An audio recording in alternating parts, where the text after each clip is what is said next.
എൻ്റെ പേര് Maria twinkle. ഞാൻ കൊല്ലത്തു നിന്ന് വരുന്നു.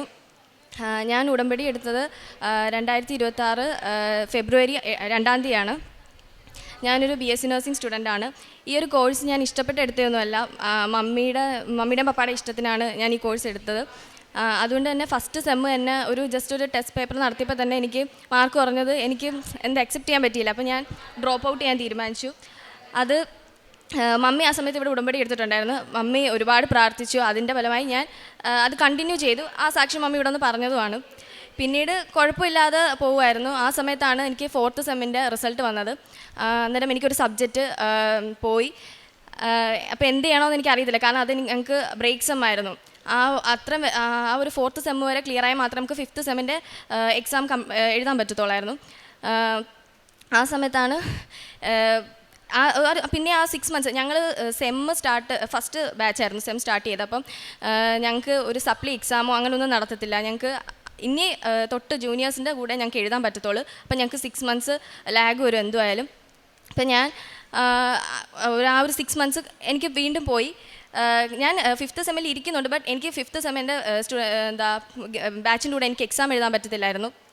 അങ്ങനെ എൻ്റെ കൂടെയുള്ള പിള്ളേർ 5th സെമ്മിൻ്റെ എക്സാം എഴുതി. ഞാൻ എഴുതിയില്ല. അത് കഴിഞ്ഞ് ഞങ്ങൾക്ക് വീണ്ടും 6 months കഴിഞ്ഞ് ഞങ്ങൾക്ക് 6th സെമ്മിൻ്റെ എക്സാം വന്നു. യൂണിവേഴ്സിറ്റി പറയുന്ന പോലെ നമുക്ക് 6th സെം എഴുതാം. 4th സെമ്മാണ് നമുക്ക് ബ്രേക്ക് സെം. അപ്പം ഞാൻ 4th സെം എഴുതിയില്ല, 5th എഴുതിയില്ല, 6th സെമ്മിൻ്റെ എഴുതി. എനിക്ക് പാസ്സായി, ഞാൻ കിട്ടി. പക്ഷെ അപ്പോഴും എനിക്ക് ഇൻകംപ്ലീറ്റ് ആയിട്ട് എടുക്കുക. 4th ഉം 5th ഉം എനിക്ക് കംപ്ലീറ്റ് ചെയ്യാൻ പറ്റിയിട്ടില്ല. 4th സെമ്മിൻ്റെ എക്സാമും വരുന്നില്ല. ഞങ്ങളുടെ ജൂനിയേഴ്സിനൂടെ ഞങ്ങൾക്ക് എഴുതാൻ പറ്റത്തുള്ളൂ. ഇപ്പോഴും എനിക്ക് ഇത്രയും ലാഗായിട്ട് വരിക. അങ്ങനെ ഇവിടെ വന്ന് ഞങ്ങൾ പ്രാർത്ഥിച്ചു. മമ്മി സ്റ്റിൽ ഉടമ്പടി എടുത്തിട്ടുണ്ടായിരുന്നു. പ്രാർത്ഥിച്ചു, വീട്ടിൽ ചെന്നു. ഒക്ടോബർ ആദ്യം തന്നെ എനിക്ക് ജൂനിയേഴ്സിൻ്റെ കൂടെ എല്ലാം നിങ്ങൾക്ക് എക്സാം എഴുതാനുള്ള ഡേറ്റ് വന്നു. ഞാൻ 4th സെം എഴുതി. എനിക്ക് നെക്സ്റ്റ് മന്ത് തന്നെ എൻ്റെ റിസൾട്ട് വന്നു. അത് പാസ്സായി. അത് കഴിഞ്ഞ് നെക്സ്റ്റ് December 1 എനിക്ക് 5th എക്സാം ഉണ്ടായിരുന്നു. എന്നെ സംബന്ധിച്ച് ഞാൻ 4th എനിക്ക് കിട്ടായിരുന്നതുകൊണ്ട് ഞാൻ 5th നോക്കിയിട്ടില്ല. പിന്നെ അങ്ങോട്ടുള്ള ഒന്നും ഞാൻ നോക്കിയിട്ടില്ല. എനിക്കൊന്നും അറിയത്തില്ല, ഞാൻ നോക്കിയിട്ടില്ല. ഞാൻ ആ ഒരു ഒറ്റ മാസം കൊണ്ട് നോക്കി. ആ 2 സബ്ജക്റ്റും ബാക്കിയുള്ള സബ്ജക്റ്റ് വെച്ച് നോക്കുമ്പോൾ വലിയ കുഴപ്പമില്ല. എന്നാലും എനിക്ക് തന്നെ എഴുതാനുള്ള ഒരു ഇത് എനിക്ക് ആ എക്സാം ടൈമിൽ എനിക്കറിയത്തില്ല, എനിക്ക് എഴുതാൻ പറ്റത്തില്ല. അങ്ങനെ എനിക്ക് പറ്റുന്ന പോലെ ഞാൻ എഴുതി. എക്സാം ടൈമിൽ അത് എല്ലാ എക്സാമിനും ഞാൻ എക്സാമിന് പോകുന്നതിന് മുമ്പ് തൈലം നെറ്റി കുരിശ് വരച്ച്, അതുപോലെ തന്നെ കയ്യിലും കുരിശ് വരച്ച്, ലോക്കറ്റ് ഷർട്ടിൽ പിൻ ചെയ്തും തേൻ കുടിച്ചിട്ടൊക്കെയാണ് ഞാൻ പോകുന്നത്. അതുപോലെ തന്നെ എക്സാം തൊട്ട് മുമ്പായിട്ട് ഞാൻ ഉടമ്പടി പ്രാർത്ഥന പഠിച്ചിട്ടാണ് ഞാൻ കയറുന്നത്. അതുപോലെ തന്നെ ആ സമയത്ത് എനിക്ക് നെക്സ്റ്റ് മന്ത് എനിക്ക് 5th റിസൾട്ടും വന്നു. 5th എനിക്ക് പാസ്സായി. അത് കഴിഞ്ഞ് എനിക്കപ്പം എഴുതാനുണ്ടായിരുന്നത് 4th ഉം 5th ആയിരുന്നു. 6th ഞാൻ എഴുതി. ഇത് 3 കഴിഞ്ഞു. ഇനി എനിക്ക് 7th ഉണ്ട്. ആ സമയത്ത് എൻ്റെ ബാച്ചിൻ്റെ 7th എൻ്റെ ബാച്ചിലെ പിള്ളേർ 7th എഴുതി കഴിഞ്ഞിരുന്നു. അവർക്ക് ഇനി 8th ഉള്ളൂ. ഒരു മാസമേ ഉള്ളൂ എൻ്റെ മുമ്പിൽ എൻ്റെ ബാച്ച് പഠിച്ചിറങ്ങാൻ. ഞാൻ എക്സാം എഴുതിയിട്ടില്ല. സ്റ്റിൽ അന്നേരം അങ്ങനെ നിൽക്കുക. നെക്സ്റ്റ് പിന്നെ ജാനുവരിയിൽ എൻ്റെ എക്സാം ഡേറ്റ് വന്നു. ഞാൻ എക്സാം എഴുതി. ആ എക്സാമിന് കണ്ടീഷൻസാണ് കൂടുതലും. ഗൈനക്കോളജിയാണ്. അപ്പോൾ നമ്മൾ കണ്ടീഷൻസ് മാക്സിമം പഠിച്ചു. ഒറ്റ മാസം കൊണ്ടാണെങ്കിലും കഷ്ടപ്പെട്ടാണെങ്കിലും പഠിച്ചു. ക്വസ്റ്റ്യൻ വന്നു. കണ്ടീഷൻസ് ഒന്നുമല്ല, ചൈൽഡിൻ്റെ റിലേറ്റഡ് ആയിട്ടുള്ള ക്വസ്റ്റ്യൻസാണ്. ഞാൻ വിചാരിച്ചു ക്വസ്റ്റ്യൻ മാറ്റും, പക്ഷെ മാറ്റിയില്ല.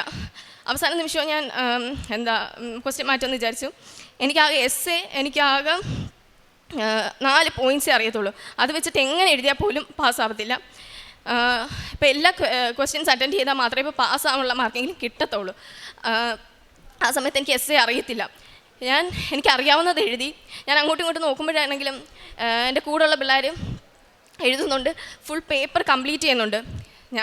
അപ്പോഴും എനിക്ക് ഇനിയും പേപ്പർ എഴുതാനുണ്ട്, എനിക്ക് ക്വസ്റ്റ്യൻസ് കംപ്ലീറ്റ് ചെയ്യാനുണ്ട്, സമയമില്ല. എന്നിട്ടും എനിക്ക് ഒന്നും അറിയാത്ത സമയത്ത് ഞാൻ മാതാവിനെ വിളിച്ച് പ്രാർത്ഥിക്കും. ഉപ്പെൻ്റെ പേനയുടെ ക്യാപ്പിനകത്ത് ഞാൻ ഉപ്പിട്ടിട്ട് പോയിരുന്നു. ആ ഉപ്പ് ഞാൻ തുറന്ന് ക്വസ്റ്റ്യൻ പേപ്പറിൽ ഇടുമായിരുന്നു, പ്രാർത്ഥിക്കും. അതല്ലാതെ എനിക്ക് ആ സമയത്ത് ഒന്നും ഇല്ലായിരുന്നു. ഞാൻ പ്രാർത്ഥിച്ചു. എനിക്കറിയാവുന്ന ഞാൻ എഴുതി ഇറങ്ങി. അത് കഴിഞ്ഞ് ക്വസ്റ്റ്യൻ എന്ന് പറയുമ്പോഴത്തേക്കും ഭയങ്കര ടഫായിരുന്നു. ഭയങ്കര ടഫെന്ന് പറഞ്ഞാൽ എനിക്കൊന്നും അറിയത്തില്ല, ഒന്നും എഴുതാനുള്ള എന്താ കരയണോ എന്ത് ചെയ്യണമെന്ന് എനിക്കറിയത്തില്ലായിരുന്നു. എക്സാമെല്ലാം എഴുതി കഴിഞ്ഞ് ഇറങ്ങി. ആ സമയത്ത് ഞങ്ങളുടെ 8th എക്സാം എൻ്റെ ബാച്ച് ഉള്ള കുട്ടികൾ എഴുതാൻ വേണ്ടി റെഡി ആയിരിക്കുക. എനിക്ക് ഈ എക്സാം എഴുതിയതേ ഉള്ളൂ, എനിക്കിതിൻ്റെ റിസൾട്ട് വരണം. റിസൾട്ട് വരാൻ 1 മാസമെങ്കിലും എടുക്കും. എനിക്ക് സമയമില്ല, ഒന്നുമില്ല. ആ സമയത്ത് ഞങ്ങളുടെ ബാച്ചിൻ്റെ എക്സാം നീട്ടിവെച്ചു. ഞാൻ അത്രയും പ്രാർത്ഥിച്ചു, എക്സാം നീട്ടിവെച്ചു. ഇതുപോലെ ഞാൻ ക്ലിനിക്സിൽ ഡ്യൂട്ടിക്ക് പോയിരിക്കുന്ന സമയത്ത് എൻ്റെ റിസൾട്ട് വന്നു. ഞാൻ ഒട്ടും എക്സ്പെക്റ്റ് ചെയ്തില്ല. എൻ്റെ കൂടെ ഇതിനു മുമ്പ് നമ്മൾ ക്ലാസ്സിലൊക്കെ പോകുന്ന സമയത്താണെങ്കിലും മാഡംസ് ചോദിക്കും എങ്ങനെ ഉണ്ടായിരുന്നു എക്സാം എന്ന് ഞങ്ങളുടെ ചോദിക്കുമ്പോഴും കൂടെയുള്ള പിള്ളേർ ഡയഗ്രാം വരച്ച് എഴുതുകയും അത് ചെയ്യും ഇത് ചെയ്യുന്നൊക്കെ പറയുമ്പോഴും ഞാൻ ഒന്നും എഴുതിയിട്ടില്ല. ഞാൻ ആകെ എനിക്ക് അറിയാവുന്നത് മാത്രമേ എഴുതിയിട്ടുള്ളൂ, ഡയഗ്രാം വരച്ചിട്ടില്ല, ഒന്നും ചെയ്തിട്ടില്ല. എനിക്കറിയാവുന്നത് മാത്രം ഞാൻ എഴുതി വെച്ചു. റിസൾട്ട് വന്നു. ഈ പറഞ്ഞ കുട്ടികൾ ഫുൾ പേപ്പർ എഴുതിയില്ല. എനിക്ക് പേപ്പർ ഇനിയും എഴുതാനുണ്ടായിരുന്നു, ഡയഗ്രാം വരച്ചിട്ടില്ല, ഒന്നും ചെയ്തിട്ടില്ല. റിസൾട്ട് വന്നപ്പോൾ അവരെക്കാളും നല്ല മാർക്കോടുകൂടിയാണ് എൻ്റെ മാതാവ് പാസ്സാക്കിയത്. ഞാൻ കോഴ്സ് സ്റ്റാർട്ട് ചെയ്തപ്പോൾ ഡ്രോപ്പ് ചെയ്യണമെന്ന് പറഞ്ഞ് തുടങ്ങി. ഞാൻ പ്രാർത്ഥിച്ച ഒന്നേ ഉള്ളൂ, മാതാവ് ഗ്രാജുവേഷൻ ആകുമ്പോൾ എനിക്ക് എൻ്റെ ബാച്ചിൻ്റെ കൂടെ എനിക്ക് ഇറങ്ങാൻ പറ്റണമെന്ന് മാത്രമേ പ്രാർത്ഥിച്ചുള്ളൂ. പക്ഷേ മാതാവ് എൻ്റെ 8th സെമ്മിൻ്റെ കൂടെ എനിക്ക് എൻ്റെ ബാച്ചിൻ്റെ കൂടെ എനിക്ക് എഴുതാനും പറ്റി, അതും പാസ്സായി. നല്ല റിസൾട്ട് വന്നു. എനിക്ക് ഗ്രാജുവേഷനാണ് നെക്സ്റ്റ് മന്ത്. അതിനുള്ള അനുഗ്രഹം അമ്മ മാതാവ് എനിക്ക് തന്നു. അമ്മ മാതാവിന് ഒരു കോടാനുകോയിരം നന്ദി. ഞാൻ പത്രം ഉടമ്പടി ഞാൻ എടുത്തത് എക്സാം കഴിഞ്ഞ് 7th സെമ്മിൻ്റെ എക്സാം കഴിഞ്ഞിട്ടാണ് ഞാൻ ഉടമ്പടി എടുത്തത്. ഉടമ്പടി എടുത്ത് പത്രമാണെങ്കിലും ക്ലാസ്സിലാണെങ്കിലും അല്ലെങ്കിൽ പുറത്ത് പോകുമ്പോൾ ഓട്ടോ ഒക്കെ ഓടിക്കുന്ന അങ്കിൾമാർക്കാണെങ്കിലും എല്ലാം ഞാൻ കൊടുക്കുമായിരുന്നു. ആദ്യമൊക്കെ മടിയായിരുന്നു, പിന്നെ അത് പയ്യെ കൊടുത്തു തുടങ്ങി. പിന്നെ ഈ ഉച്ചയ്ക്ക് ഭക്ഷണമൊക്കെ കഴിക്കാൻ ഇല്ലാത്തവർക്കൊക്കെ ഞാനും അമ്മയും ചേർന്ന് പോയി ഭക്ഷണമൊക്കെ കൊടുക്കുമായിരുന്നു. അതുപോലെ തന്നെ അനാഥാലയത്തിൽ പറ്റുന്ന വിധത്തിൽ പൈസയൊക്കെ കൊടുത്ത് ഹെൽപ്പ് ചെയ്യുമായിരുന്നു. പിന്നെ പള്ളിയിൽ പോകാൻ ഭയങ്കര മടിയായിരുന്നു. ഈ ഉടമ്പടി എടുത്തതിന് ശേഷം ഞാൻ നല്ലപോലെ പള്ളിയിൽ പോകാൻ തുടങ്ങി. അതുപോലെ തന്നെ അച്ഛൻ്റെ ഡെയിലി ബ്ലെസ്സിങ് കാണാൻ തുടങ്ങി. ഇപ്പം ഈ ധ്യാനമൊക്കെ ആണെങ്കിലും ഷെയർ ചെയ്യാനും അതൊക്കെ ആദ്യം മുമ്പ് അതൊക്കെ ഭയങ്കര പാടായിരുന്നല്ല, ചെയ്യത്തില്ലായിരുന്നു. ഇപ്പം ഇതിന് ശേഷം ഇതെല്ലാം ചെയ്യാനും തുടങ്ങി. ഇപ്പം ഹെൽപ്പിംഗ് ആണെങ്കിലും എല്ലാം നല്ലപോലെ ചെയ്യാനുള്ള എനിക്ക് അമ്മ മാതാവ് തന്നു. എൻ്റെ പേര് ലിസി ടൈറ്റസ്. ഞാൻ കൊല്ലത്തുനിന്ന് വരുന്നു. ഇതെൻ്റെ മോളാണ് മരിയ. ഇത് എൻ്റെ 2ാമത്തെ സാക്ഷ്യമാണ്. വീണ്ടും ഈ പുണ്യ അൾത്താരയിൽ എന്നെ വീണ്ടും നിർത്തിയ അമ്മ മാതാവിനും ഈശോയ്ക്കും 1000 നന്ദി പറഞ്ഞുകൊണ്ട് ഞാൻ തുടങ്ങുന്നത്. എനിക്ക് 2ാമതായി കിട്ടിയ സാക്ഷ്യം എന്ന് പറയുന്നത്, ഞാനൊരു സ്കൂളിൽ വർക്ക് ചെയ്യുകയാണ്. സ്കൂളിൽ നിന്ന് പറഞ്ഞാൽ ഒരു വെൽ റെപ്യൂട്ടഡ് സ്കൂളിൻ്റെ ഒരു സബ് സെൻറ്ററിൽ പ്രിൻസിപ്പളായിട്ട് വർക്ക് ചെയ്യുകയാണ് ഞാൻ.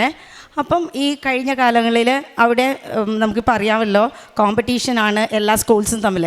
അപ്പം ഒരു CBSE സ്കൂൾസ് ആയാലും എല്ലാ സ്കൂൾസും കോമ്പറ്റീഷനാണ്. ഞാൻ അവിടെ ഒരു centre LKG till 4th standard വരെ ഒരു CBSE സ്കൂളാണ്. അപ്പം അവിടെ അഡ്മിഷൻസ് കുറച്ച് കുറഞ്ഞു വന്നുകൊണ്ടിരിക്കുമായിരുന്നു. കുറഞ്ഞു വരുമ്പോഴത്തേക്ക് ഒബ്വിയസ്ലി നമുക്കറിയാവുന്ന ഒരു കാര്യമാണ്, അഡ്മിഷൻ ഇല്ലെങ്കിൽ സ്കൂൾ മുമ്പോട്ട് പോവുക ഇറ്റ്സ് ഇമ്പോസിബിൾ. സോ അങ്ങനെ ഇരിക്കുന്നൊരു സാഹചര്യത്തിൽ ഞാനും എൻ്റെ കൂടെ വർക്ക് ചെയ്യുന്ന കോവർക്കറും കൂടെ ഇവിടെ വന്ന് ഉടമ്പടി പുതുക്കി അതിൽ നിയോഗത്തിൽ വെച്ചിട്ട് ഞാൻ മാതാവിനോട് ഒന്ന് മാത്രമേ അപേക്ഷിച്ചിരുന്നുള്ളൂ. ഒരു സ്ട്രെങ്ത് ഞാൻ അതിനകത്ത് എഴുതിയിരുന്നു. ആ സ്ട്രെങ്ത് തന്നെ എന്നെ അമ്മ അനുഗ്രഹിക്കണമെന്നായിരുന്നു. പക്ഷേ ഇവിടുന്ന് ഉടമ്പടി എടുത്ത് പുതുക്കി ഞാൻ വെളിയിലിറങ്ങുമ്പോൾ ബസ്സിൽ കയറിയിട്ട് ഫസ്റ്റ് ഞാൻ പുറത്തോട്ട് നോക്കുമ്പോൾ കാണുന്നത് മഴവില്ലാണ്. ആ മഴവില്ല് കണ്ടപ്പോൾ തന്നെ എനിക്ക് സമാധാനമായി. അമ്മ എൻ്റെ കൂടെ ഉണ്ടെന്ന് ഞാൻ പൂർണ്ണമായി വിശ്വസിച്ചു. പക്ഷേ ആ വർഷം എനിക്ക് ഞാൻ എഴുതിയിരുന്ന സ്ട്രെങ്തിൽ നിന്നും കൂടുതൽ അഡ്മിഷൻ തന്ന് എന്നെ അമ്മ മാതാവ് അനുഗ്രഹിച്ചു. അത് ശരിക്കും ഒരു ട്രസ്റ്റിൻ്റെ സ്കൂളാണ്. അതിനകത്ത് എല്ലാ മെമ്പേഴ്സും തന്നെ നോൺ ക്രിസ്ത്യനാണ്. ഞാൻ അഡ്മിഷൻ്റെ കാര്യം അവിടെ സാറിനോട് സെക്രട്ടറിയോട് പറഞ്ഞിട്ടുണ്ടായിരുന്നു. അപ്പോൾ സെക്രട്ടറിക്ക് അത് ഭയങ്കര ഇഷ്ടമാണ് ഞാൻ പ്രാർത്ഥിക്കുന്ന കാര്യത്തിൽ. അതിനാൽ ഞാൻ എൻ്റെ ഓഫീസിൽ ഞാൻ ഇവിടുന്ന് മാതാവിൻ്റെ ഒരു ചെറിയ സ്റ്റാച്ചു മേടിച്ചിട്ട് പോയിട്ട് അവിടെ വെച്ചിട്ടുണ്ട്. ഞാൻ രാവിലെ അവിടെ ചെന്ന് കയറുമ്പം എത്ര പേരൻസ് എന്നെ വെയിറ്റ് ചെയ്ത് കാത്തു നിൽക്കുന്നുണ്ടെങ്കിലും ഞാനൊന്നും വഹിക്കാറില്ല. ഞാൻ ഡയറക്റ്റ് കയറി മാതാവിനെ തൊട്ട് വണങ്ങിയതിന് ശേഷമേ അവരുമായിട്ട് കമ്മ്യൂണിക്കേഷൻ നടത്താറുള്ളൂ. അങ്ങനെ അമ്മ മാതാവ് എനിക്ക് ചെറുതും വലുതുമായി ഒരുപാട് അനുഗ്രഹം തന്നിട്ടുണ്ട്. അതുപോലെ തന്നെ സ്വർഗം ഒരിക്കലും നിഷേധിക്കാത്ത നമ്മുടെ അമ്മ ഒന്ന് അറിഞ്ഞ് സ്നേഹിച്ചപ്പോൾ എൻ്റെ മോളെ എത്രത്തോളം ഉയർത്തി. ദാറ്റ് മീൻസ് 0 മെറിറ്റിൽ നിന്നുമാണ് അവളെ ഇന്ന് ഇങ്ങനെ ഈ ഒരു നിലയിൽ എത്തിയിരിക്കുന്നത്. അപ്പോൾ അതെനിക്ക് ഏറ്റവും വലിയൊരു അനുഗ്രഹം തന്നെയാണ്. കാരണം ഞാൻ ഡിസംബർ 7th വിതിൻ 3 months കൊണ്ട് അവൾ ആ 3 സെംസ് അല്ല, ഞാൻ മാതാവിൻ്റെ അടുത്ത് ആ സമയത്ത് അപേക്ഷിച്ചിട്ടുള്ള ഒരു കാര്യം മാത്രമേ ഉള്ളൂ, എൻ്റെ മോളിലെ ബാച്ചിൻ്റെ കൂടെ ഗ്രാജുവേഷൻ നടത്താൻ അമ്മ മാതാവ് എന്നെ അനുഗ്രഹിക്കണമെന്ന്. പക്ഷേ അമ്മയൊന്ന് അറിഞ്ഞ് ഞാൻ സ്നേഹിച്ചപ്പം അമ്മ ഒരിക്കലും സ്വർഗം നിഷേധിക്കാത്ത എൻ്റെ അമ്മ എൻ്റെ മോൾക്ക് ലാസ്റ്റ് എക്സാം, പ്രാക്ടിക്കൽ എക്സാം അവളുടെ ബാച്ചിൻ്റെ കുട്ടികളുടെ കൂടെ തന്നെ എക്സാം എഴുതി ഇന്നലെ അവൾക്ക് റിസൾട്ട് വന്ന് അവൾ പാസ്സാണ്. ഇനി ഗ്രാജുവേഷനെ മാത്രമേ ഉള്ളൂ. ഇത്രയും വലിയൊരു അനുഗ്രഹം തന്ന അമ്മയ്ക്കും തിരുക്കുമാരനും 1000 നന്ദി പറയുന്നു. ആത്മീയ ജീവിതം ഞാൻ ശരിക്കും പറഞ്ഞാൽ ആദ്യമൊക്കെ പള്ളിയിൽ പോകുമ്പോഴത്തേക്ക് എന്തെങ്കിലും ഒരു ചെറിയ സില്ലി മാറ്റേഴ്സ് ഉണ്ടെങ്കിൽ അന്ന് ദിവ്യബലി, ദാറ്റ് മീൻസ് ഞായറാഴ്ച അല്ല ഡെയിലി മാസിന് പോകാതിരിക്കുമായിരുന്നു. പക്ഷേ ഇപ്പം ഞാൻ കണ്ടിന്യൂസ് ഡെയിലി മാസ് പോകുന്നുണ്ട്. പിന്നെ ജപമാല മുമ്പ് പഠിക്കാറുണ്ടായിരുന്നു, ഇപ്പം അറ്റ്ലീസ്റ്റ് 2 ജപമാലയെങ്കിലും ഒരു ദിവസം കുറഞ്ഞത് 2 പഠിച്ചാണ് മുമ്പോട്ട് പോകുന്നത്. പിന്നെ വേറൊരു കാര്യം കൂടെ എടുത്തു പറയേണ്ട ഒരു കാര്യമാണ് ബൈബിൾ. ഞാൻ ജപമാല പഠിക്കും, രാത്രിയിൽ കുടുംബ പ്രാർത്ഥന പഠിക്കുമ്പോൾ ബൈബിൾ എടുത്ത് വായിക്കുന്നത് റെയറാണ്. പക്ഷേ റെയറാണെങ്കിലും അതെടുത്ത് വായിക്കുമ്പോൾ ഏറ്റവും ചെറിയ ഒരു പാര മാത്രം നോക്കി വായിക്കുന്ന ഒരു വ്യക്തിയായിരുന്നു ഞാൻ. പക്ഷേ ഇന്ന് ഞാൻ എല്ലാ കുടുംബ പ്രാർത്ഥനയ്ക്ക് ശേഷം ബൈബിൾ വായിച്ച് ഞാൻ അരമണിക്കൂർ ബൈബിൾ ഡെയിലി വായിക്കാറുണ്ട്. എവിടെ ഞാൻ ട്രാവലിംഗ് പോയാൽ പോലും എൻ്റെ ഫോണിൽ നിന്ന് ഞാൻ അത് കേൾക്കില്ല, പക്ഷെ അത് ഫോണിലൂടെ വായിക്കും. അത്രയും വലിയ ആത്മീയമായി ഞാൻ ഒരുപാട് മാറിയിട്ടുണ്ട്. പിന്നെ പ്രേക്ഷിത പ്രവർത്തനം, ഞാൻ ഇവിടുന്ന് പത്രം വാങ്ങിക്കൊണ്ട് ഞാൻ 2022 ഞാൻ ഉടമ്പടി എടുത്തത്. സ്റ്റിൽ ഞാൻ ഉടമ്പടിയിലാണ്. ഇത്രയും വർഷവും ഞാൻ പത്രം എനിക്ക് തോന്നുന്നു ഒരു 2-3 മാസമേ ഞാൻ വരാറുള്ളൂ. ബാക്കി എല്ലാ മാസങ്ങളിലും ഞാൻ വന്നിവിടുന്ന് പത്രം വാങ്ങിച്ച് കൊണ്ടുപോയി കൊടുക്കാറുണ്ട്. അത് കൊടുക്കുമ്പോൾ ഞാൻ കൂടുതലും അക്രൈസ്തവർക്കാണ് കൊടുക്കാറുള്ളത്. പലപ്പോഴും പലരും നിഷേധിക്കുമ്പോൾ എനിക്ക് ഭയങ്കര വിഷമമായിരുന്നു ആദ്യമൊക്കെ. പിന്നീട് ലേറ്റർ ഞാൻ അത് വിചാരിക്കുന്നത് ഒരു വിശ്വാസ പ്രമാണം കൂടെ കൂടുതൽ പഠിക്കാമല്ലോ എന്ന് കരുതി ഞാനത് വീണ്ടും വിശ്വാസ പ്രമാണം പഠിച്ച് ഞാൻ കൊടുത്തിട്ടുണ്ട്. അതുപോലെ മാതാവിൻ്റെ ഒരു ഫോട്ടോ എടുത്തിട്ട് അതിൻ്റെ ബാക്കിൽ പ്രതിഷ്ഠീകരണ പ്രാർത്ഥന പ്രിൻ്റ് ചെയ്തൊരു 250 കാർഡ്സ് ഞാൻ എൻ്റെ മോളുടെ കാര്യം പറഞ്ഞ് വിതരണം ചെയ്തിട്ടുണ്ട്. പിന്നെ കാരുണ്യ പ്രവൃത്തികളായിട്ട് ഞാൻ അവിടെ അഭയകേന്ദ്രം എന്ന് പറഞ്ഞ് എൻ്റെ വീട്ടിനടുത്ത് കൊല്ലത്തുണ്ട്. അവിടെ ഞാൻ ഡെയിലി അവർക്ക് വേണ്ട ഒരു കാര്യം അവിടെയുള്ള സ്റ്റാഫ് പറഞ്ഞിട്ടുണ്ട്, ഇന്ന കാര്യങ്ങളാണ് ഞങ്ങൾക്ക് ആവശ്യം. അത് ഞാൻ എല്ലാ മാസവും വാങ്ങിച്ചു കൊടുക്കും. പിന്നെ അവർക്ക് പൈസ കൊടുക്കും. പിന്നെ ഭക്ഷണം ഞാൻ പൊതിച്ചോറ് വാങ്ങി കൊടുക്കുമായിരുന്നു ആദ്യം. പിന്നീട് എനിക്ക് ഇങ്ങനെ ഈ 4th stomach ഇങ്ങനെ ആയപ്പോൾ ഞാൻ വിചാരിച്ചു എന്തുകൊണ്ടാണ് എനിക്ക് ചെയ്ത് കൊടുക്കാൻ പറ്റാത്തത്. ഞാൻ ഈ വാങ്ങിക്കൊടുക്കുന്നതിന് നല്ലത് എൻ്റെ കൈകൾ കൊണ്ട് എത്ര കടകൾ കുറവാണെങ്കിൽ ശരി തന്നെ അത് ചെയ്ത് കൊടുക്കാമല്ലോ എന്ന് കരുതി ഞാൻ എൻ്റെ കൈ കൊണ്ട് തന്നെ ഞാൻ ഭക്ഷണം പൊതിഞ്ഞ് ഞാൻ വണ്ടിയിൽ കൊണ്ടുപോയി കൊടുത്ത് ഭിക്ഷ യാചിക്കുന്നവർക്ക് കൊടുക്കാറുണ്ട്. ഇത്രയും വലിയ അനുഗ്രഹം തന്ന് അമ്മ മാതാവിനും തിരുക്കുമാരനും കോടാനുകൂടി നന്ദി പറഞ്ഞുകൊണ്ട് ഞാൻ എൻ്റെ സാക്ഷി നിർത്തുന്നു.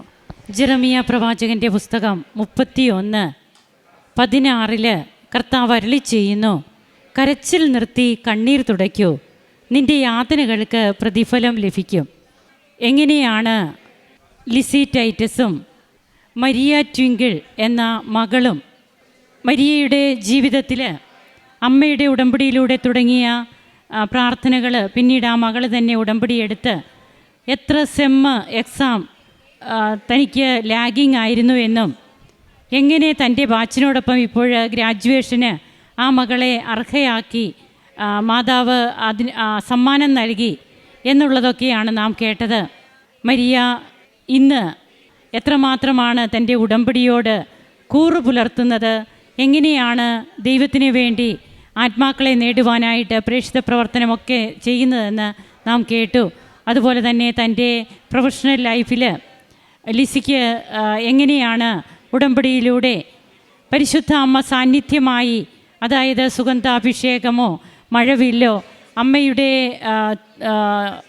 പല സ്വരമോ ഒക്കെ ആയിട്ട് പരിശുദ്ധ അമ്മ ഓരോ വ്യക്തികളെയും തൻ്റെ കരുതൽ അവർക്ക് തോന്നിക്കുമാറ്, ഞാൻ നിങ്ങളുടെ കൂടെയുണ്ട് എന്ന് അവരോട് പറയുമാറ് അമ്മ എങ്ങനെ സാന്നിധ്യം തരുന്നു. അങ്ങനെ തൻ്റെ പ്രൊഫഷണൽ ലൈഫിലൊക്കെ അമ്മയ്ക്ക് വേണ്ടി ഈ മകള് ധൈര്യത്തോടെ മുമ്പോട്ട് വരുമ്പോൾ അമ്മയെ വണങ്ങിയിട്ടേ ഞാൻ ഒരു നോൺ കാത്തലിക് സ്കൂളിൽ അമ്മയുടെ രൂപം വെച്ച് അമ്മയെ വണങ്ങിയിട്ടേ ഞാൻ അവിടെ എൻ്റെ ഡ്യൂട്ടിയിൽ പ്രവേശിക്കാറുള്ളൂ എന്നൊക്കെയുള്ള ആ ഒരു ധൈര്യസമേതം ഈ മകള് അതിനു വേണ്ടിയൊക്കെ നിലകൊള്ളുമ്പോൾ തീർച്ചയായും അവിടെയൊക്കെ കരച്ചിൽ നിർത്തൂ, നിൻ്റെ വിലാപദിനങ്ങൾ അവസാനിക്കാറായി, നിനക്ക് പ്രതിഫലം തരുന്ന കർത്താവ് ഞാനാണെന്ന് തിരുവചനം അരുളി ചെയ്യുന്നു. നമുക്ക് നന്ദിയുള്ളവരാകാം. കരങ്ങളടിച്ച് ഈശോയ്ക്കും അമ്മയ്ക്കും നന്ദി പറയാം. യേശുവേ നന്ദി, യേശുവേ സ്തുതി, യേശുവേ ആരാധന. അത്യപൂർവ ദൈവാനുഭവങ്ങൾ ഇനി നിങ്ങൾക്കും സ്വന്തം. ഈ യൂട്യൂബ് ചാനൽ ഇതുവരെ സബ്സ്ക്രൈബ് ചെയ്തിട്ടില്ലെങ്കിൽ ഇപ്പോൾ തന്നെ സബ്സ്ക്രൈബ് ചെയ്യുക. ഈ വീഡിയോ ഇപ്പോൾ തന്നെ നിങ്ങളുടെ സുഹൃത്തുക്കൾക്ക് ഷെയർ ചെയ്തുകൊണ്ട് കർത്താവിൻ്റെ പ്രേക്ഷിതരാകുക.